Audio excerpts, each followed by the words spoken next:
Connecting STEM to gaming and computer programs, the Michigan Science Center is bringing back its Gamers Village. Dominic Roberto is here from the Michigan Science Center. Thank you so much for being here. Thank you for having me, Troy. I'm so excited because we're actually going to talk about robots here at Robotics. What do we have? We have Legos, my favorite toy, and robots. Yeah, so we have ourselves a little robot here that we call Sphero. It's an educational robot tool that you can kind of drive freely, but also helps teach kids about coding and programming. In the modern world, that's super important, and so we allow kids to play with it on the floor on our sort of Duplo brick tables, but when we have sort of enough time to, we can show them how to do block coding and scratch coding to actually have the robot move on its own.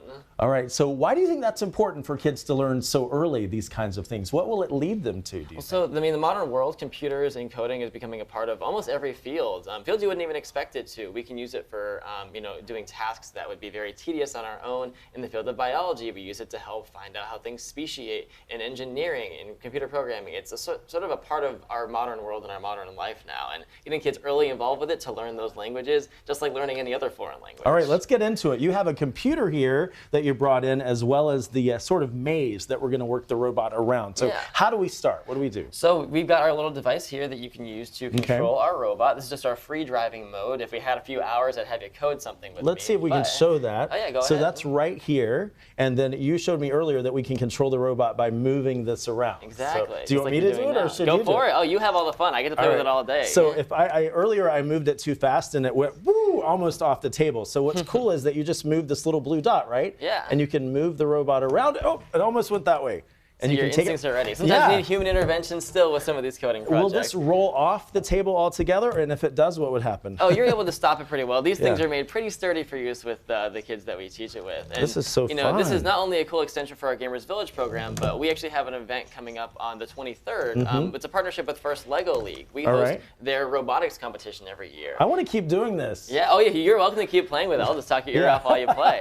But for that event, Lego gives out robots for teams to build and put code on to actually compete in a competition. And so for guests who are actually curious about that, if they come by on the 23rd, they can view this competition taking place in lieu of some of our other programming. And can I get you to actually do this while we're zoomed in on it to show how great it actually can work? Sure. Because you're the pro at it. There it goes. I wouldn't say I'm a pro, but definitely had my fair share of experience with it. I love used this a lot at the museum, and kids have a blast now, with it. How does this actually work? Tell me what's happening here. So there's a little gyroscope inside of this device, and it's able to pair up with our little iPad here in our application. And so all I do is calibrate the direction it needs to move for that circle, and then when we run a program, it tells it to move forward at different speeds for different times. It's super exciting. Yeah, I love that. So you were talking about the programs, and how can kids get involved who may watch this and want their school to be involved and come to the Michigan Science Center to do this? Yeah, of course. So I mean, any school groups that can come for field trips, we have this as an activity in our Gamers Village area. And then if folks want to sort of learn more about the Lego League competition, where they're working in teams to really develop codes that they can use for the competition,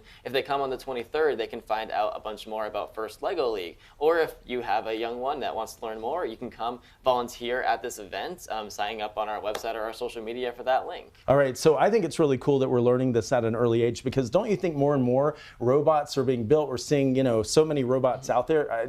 Do you think they're going to take over, not take over the world, but take over our households and maybe make it easier? They're definitely going to be way more involved in our lives, whether we kind of want them to be or not, through just different jobs, our homes, etc. How much they're going to be involved, I think, depends on the individual, but there's no real stopping the fact that artificial intelligence and robotics is going to be a part of every facet of our life at some point. And knowing more about it and knowing more how we can raise up our youth to run them in very responsible and healthy ways and in efficient ways to help the right people, I think, is important. I remember growing up as a kid in the 80s, I had a set called Robotics. Do you remember that toy? Have you heard about it? Ooh, I don't know. I might have been a little yeah, you're a little younger than me, but it was like a whole robot thing that you had wires and batteries that you could set up, and it would walk, it would move. It was not as cool as this. So if kids and teachers and parents want to get involved, how can they reach you guys at the Science Center? So I mean, they can go to our website at mysci.org, or if they're a part of a school, their teachers can reach out to schedule a field trip with us, or you can just come and visit. We're open Tuesday through Sunday, 10 o'clock to 4 o'clock most days,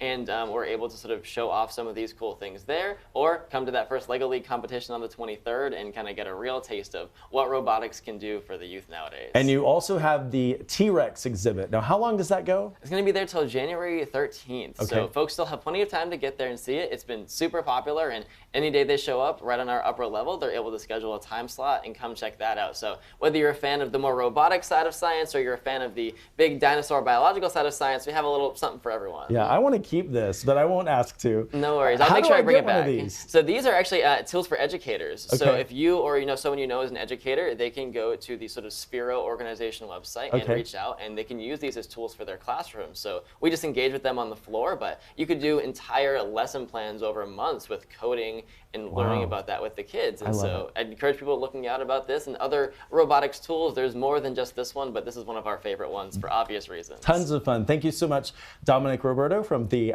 Michigan Science Center, for being here.